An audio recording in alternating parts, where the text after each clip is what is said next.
Hi everybody, welcome to or back to my channel, Mel KB Vlogs.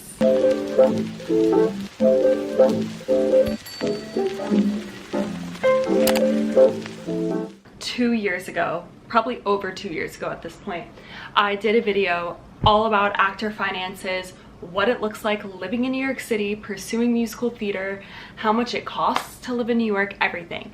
And we're gonna do it again. This time a little 2023 update. You know, it's post-pandemic. I think things have changed. I know for me, my finances have changed a lot. So I just kind of want to like go through everything again. If you're curious what it's like living in New York, how much money it actually costs to live here, how much money you have to put in to upkeep yourself as an actor, how much money you have to put into the career, everything. I'm literally gonna cover I'm gonna tell you all my bills, how much I spend on food, how much I spend on dance, voice, everything. So let's just get into it. Got my handy dandy notebook here and I just like wrote everything out. Okay, so let's start with just like regular bills. So for rent, I pay $16.90 for this studio apartment. People who aren't from New York or like don't know the market, $16.90 for a studio apartment, especially the neighborhood I live in. I live in the Upper East Side. That is like a full-on steal. When I look at Street Easy now, which is like a website to look at apartments, you can't get a studio under $2,200, and if you do, it is quite literally a shoebox with like not even a full refrigerator, one gas burner to like cook food. Like it doesn't even count as an apartment. And this apartment is pretty big, so it's rent stabilized. That's why it's so cheap, and I got it during the pandemic, so it's just like such a steal. Other people around me who are sharing apartments with people are paying like $1,400. I have friends paying who have roommates. Some people still are lucky, like paying $900 to share with people, but those are like way uptown. For me, just finding a place that was in a neighborhood that I love and alone was just really important for me. It has contributed to like copious amounts of happiness, where having roommates and living in a neighborhood that I just like didn't love wasn't vibing with me. So $16.90 for rent. Con Ed is about between $70 and $90 a month, and then my Wi-Fi is $50. So total for just like living in this space is $18.20 a month. I will tell you a little trick for Wi-Fi. I was paying $80 a month for Wi-Fi the past 2.5 years I've been living here, which I'm so mad at myself because I found out in an Upper East Side group that I'm in, some of the neighbors were talking about how much they pay for Wi-Fi, and some people were paying so low. So I called Verizon Fios and I was like, I heard my neighbors are paying like $30 less than me, and they have multiple people living in their apartment. I'm just one single person. Like, I don't need some crazy high-speed internet. Lower it. So now it's $50 a month. I was paying $80. And they like lowered the speed, I guess, but because again I'm one person, I haven't even noticed a difference. So don't make the mistake I made and overpay on Wi-Fi. Saving $30 a month, that's crazy. So yeah, bills, $18.20. Now let's get into food, how much I spend on food per month. So I actually tracked every time I spent money on food this entire month so I could give you guys like a really accurate number. So I spent exactly $375 on my groceries this month, but I'm gonna round that up to $400 a month. I think this is pretty average for most people. However, I do have celiac disease, so I have to get some gluten-free foods, which can be more expensive. And also am a nutrition coach, and I am just like very hyper aware of the foods I'm getting. So I buy like a good variety of foods, which can cost a little bit more than your usual just like PB&J or ramen. You know, like making good meals is important to me. So let's say $400 for groceries. And then I have a rule for myself if I can help it, that I go out for food to a restaurant 1 time a week, and usually that costs me about $40 for that meal. I try to like choose smartly on the menu, and yeah, so I would say $40 for that, so total $160 a month on getting food out. And then for drinks, a lot of times in New York it's just hard because in New York you don't hang out really at other people's apartments. This isn't like the show Friends. Like, none of us have the gorgeous apartment that Monica had, that literally would cost these days like $20,000 a month. So, you know, like it's not really the vibe to be inviting your friends over. Like, some of my closer friends, yeah, will hang out at my apartment or theirs, but ultimately, like, the way to catch up with people or to hang out with people is either like meeting for coffee or meeting for drinks. So I just calculated, I think I spend on like coffee or drink meetups, or just like a bottle of wine for myself, $130 a month. So the total for groceries, food out, and drinks out, $690. So let's just say $700. So $700, food, drinks, all of that. Thinking about your budget, you also have to account for all of the random crap you're gonna be spending money on. For example, my like random crap this week was I got eaten alive by mosquitoes in my apartment. Somehow they got in my apartment. So I had to buy like mosquito traps, mosquito spray, itching cream, everything. I spent like $35 just because I got bitten by mosquitoes. Like, stuff like that. Or you ran out of your shampoo and conditioner, you ran out of razors, you need to refill medication, doctor appointments, everything like that. I would say, and this is me like being generous, but I would say like $300 a month on random shit, because it happens. Like, I'm telling you, you never know. We're gonna dive into how much I spend on my career. Look how long that section is. That's crazy. And this is for me. Truly, everybody is different, but I'm just gonna tell you what I do so you kind of get an idea. I try to take dance classes 3 times a week. That's what I think is reasonable for me in like my life right now. Sometimes I only make it to 2 a week, but generally I try to do 3 a week. Classes, drop-in classes at BDC and Steps are $25. So I spend $300 a month on dance classes. For voice, I spend on average about $275 for my lessons. The price for voice lessons is just like huge. There's like a huge difference depending on who you're taking from. There are teachers who are hundreds of dollars and there are teachers who are below 100. So that, who knows, but I spend about $275 a month on voice lessons. Self-tapes, on average, like this month for example, I spent about $200 on self-tapes. I had 2 really important self-tapes that I had to film that were for like, I wanted them to be really, really good. So I got studios, one in Open Jar and one in Ripley, that I know have like really good lighting. I really like the color of the curtain that goes across the mirror. So I put my money into that because I wanted these tapes to be really good. So about $200 a month on that. And then we have our random payments. So random payments are stuff on Actors Access. For example, $10 per photo to upload a new headshot to your Actors Access page. It's $22 per minute to upload videos. So also if you upload a video that's a minute 10 seconds, that'll be $44. Crazy. I try to only upload new videos and new photos like once a year. And then headshots, this is just something every actor has to do. I would say on average, every 2 years you spend between $1,500 to $2,000 on headshots. And by that I mean the actual like package that you get from the photographer, paying for the edits, because usually there's a few edits included in the packages, but you have to pay for more edits if you want to get multiple pictures edited.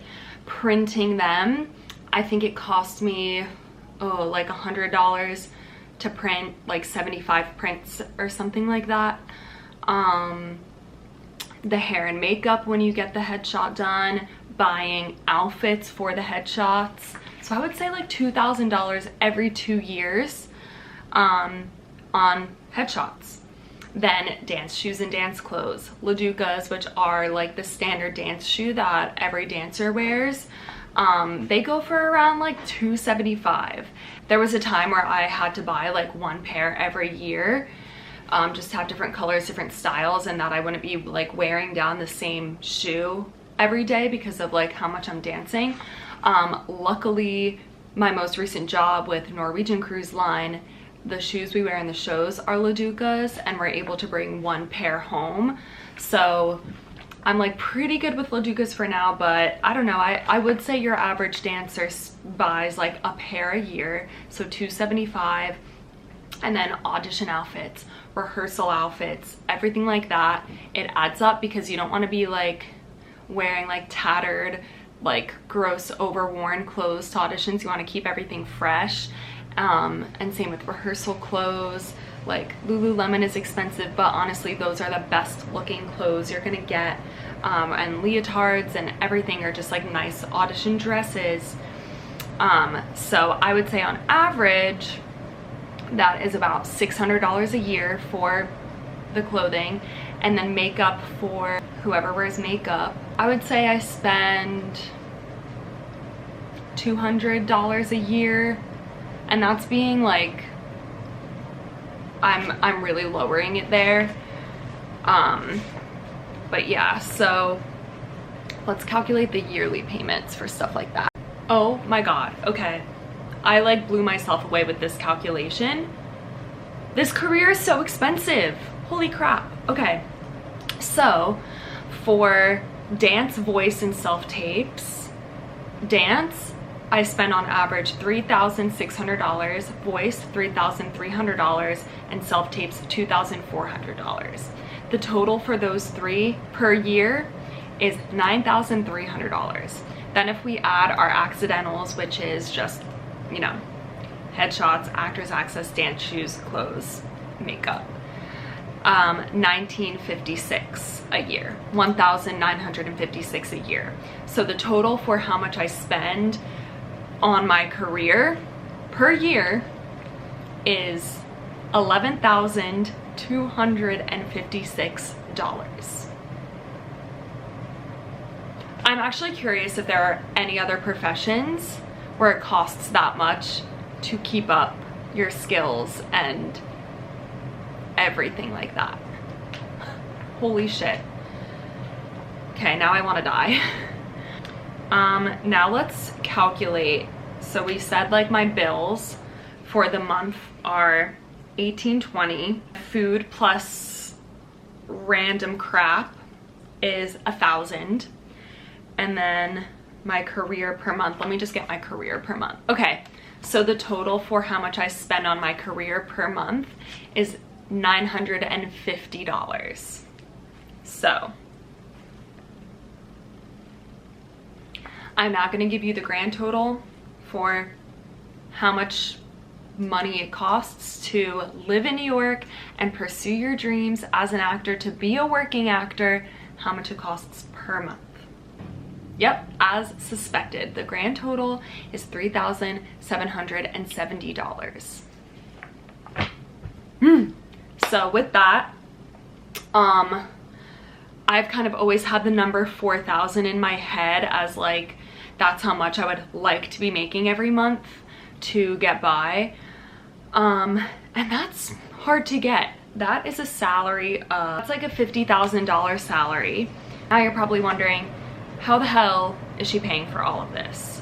So I'm gonna start with full transparency.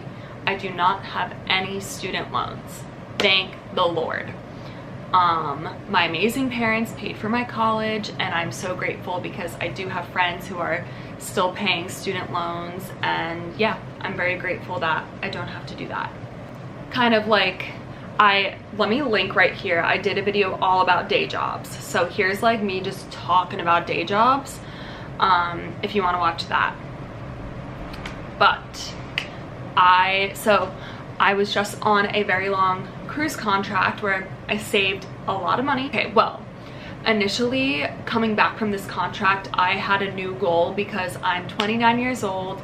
I've really, like, I know how much I'm spending every month, and I don't want to keep putting everything on my credit card because I do use my credit card a lot. And then what I do is I pay off that credit card once I get a good long contract. And that's honestly how I get by most of the time. Like, I put most of my career stuff on a credit card, pay it off when I get on a contract. But I had an idea that I really wanted to try to get a full-time remote job with benefits, just so that I was more financially stable here in New York, and I was hoping for something with like some flexible timing. I think it's called asynchronous scheduling, where, you know, you have projects to complete and deadlines, and as long as you're doing that, it's fine. And I got through like a few rounds of interviews, but I just haven't gotten the job yet. But now with that, time has gone by. I've been out of my contract for 3 months now, and it came to the point where I'm like, well, I saved all of this money on this contract for a reason, to just like help supplement my life in New York. But I didn't have any jobs because I was applying to all these remote jobs, like hoping one would come through. And then I went back to the normal day jobs, which I talk about in that video I linked there. So now I have a million jobs, as I always tend to do. But this time I'm like kind of vibing with what I'm doing. We'll see like how sustainable it is, but I'll just tell you everything I'm doing right now to make my money. So I am teaching. I teach ballet and Pilates. I'm doing social media for 2 different people right now. I would like to add on a few more because that's something I can do anywhere, which is always the goal. YouTube gets me a little bit of money, but if you guys share this video and you subscribe, then hopefully I can make more money. I'm talking like $20 a month I get from these videos, but if I could make this more sustainable, I put so much time and effort into these videos, that would be amazing. That's the goal. I do content writing here or there. I would like to get some more clients for that. I just joined a babysitting agency, so hopefully I'll be getting some babysitting gigs, and those will be more like weekend jobs or nighttime. And then I also joined a like promo brand ambassador event company, which I've done before. And those are just random gigs that you get where they're like, hey, will you come and represent this brand at this event? It's $35 an hour, here you go. So I'm doing all those jobs to make money to live right now. And I would say that covers basically like the bare necessities, bills and food. That's kind of it. Obviously, I'm not putting anything into savings right now. I'm like scraping by. And career, dude, like it's $950 a month. Like that is so much. So kind of the main things I do is I put a lot, like I said before, I put a lot of the career stuff on credit cards, but I also have credit cards that do, you get like cash back. So when I make big payments, I'll get cash back, stuff like that. And then I just pay those off when I get on a contract. And like, honestly, I know that's not the most ideal thing, which is why I wanted to get a full-time remote job to actually be able to pay for things up front. But the reality of it is the time it takes to invest in your career, like the time it takes to be going to these classes, to doing all of these things, you don't have time for all of these jobs, because then you're doing these jobs to pay for these things that you don't have the time or energy to do. So it's just like, it's a mind fuck. It's really hard to figure out. But I have found for me, just this way has been the best way so far. I mean, I've lived in New York for 7 years and this is what I've been doing. And you know, you just hope and pray you get a contract that's long enough to pay off those bills. But ultimately, as I am getting older, I would like more sustainable day jobs to be able to pay for all of this, which would be like $4,000 a month I would need. I also, another full transparency moment, I am so lucky that my parents can support me in different ways. So another thing, like, I fully recognize that if I came to a point where I couldn't pay my bills, I know that my parents can help me. Do I want them to help me? No. I hate that. I hate asking for that help. But I think also just knowing that they're able to help me is something that allows me to kind of like take more chances and to go out on a limb for things a bit more, because I know that they're there in case something happens. Like, for example, me applying to all these remote positions, I was like, okay, well, I know when I get a position it's going to pay off, but this in between time where I'm fully unemployed applying to these jobs, this is a huge risk to take. And I knew that if that risk blew up in my face, my parents would be able to help me. And you know, it did blow up in my face, and they saw how hard I was working and they offered to help me a little bit with my bills last month, like full transparency. And I do have friends who don't have that. And I think that it's important to recognize how that can affect people, especially in the theater industry. Like, my friends who don't have that ability to like have the option to depend on somebody else financially, they can't take as many classes as I can take, or they can't take off of work to go to auditions as often as I can. So that's just like also a huge thing to realize, is if you are privileged, recognize that and also be honest about it. I am like pretty honest with all of my friends about my situation, and like there are some people that I, you know, see in class all the time. They're at every audition, and I beat myself up about it, because I'm like, oh my god, like how are they doing all this? Like, why can't I do all of that? Like, that means I'm lazy, that means I'm this. But then I realize, like, there have been people where I talk to them, I'm like, how are you at classes all the time and how are you doing all of this? And then they're like, oh, I don't have any jobs, my parents are supporting me. And I'm like, ah, there we go. So they have more of a chance to do these things than Sally does or I do. So that's also just important to think about. Everybody has a different experience. So although I pay mostly for everything myself, I know that if an emergency happened, I do have help. But that's like the full transparent layout of everything it takes to be a performer here in New York. It can seem overwhelming. I'm not gonna lie, I'm like overwhelmed, like seeing all of these numbers, but it's the truth. Like, that's what it takes to be a performer. So yeah, if you have any questions, drop them down, we can talk about it. I'm truly an open book. If you can't tell, I want to provide industry transparency as much as I can, because I had no idea about any of this before moving to New York City. When I was in my BFA college program, like, I had no idea about any of it. So yeah, I just hope that this helps somebody. If you want to share it, I would love that. That would help me a lot. And yeah, that's it. So I'll talk to you guys next time. Thanks for watching. Make sure you like this video, and yeah, have a good day.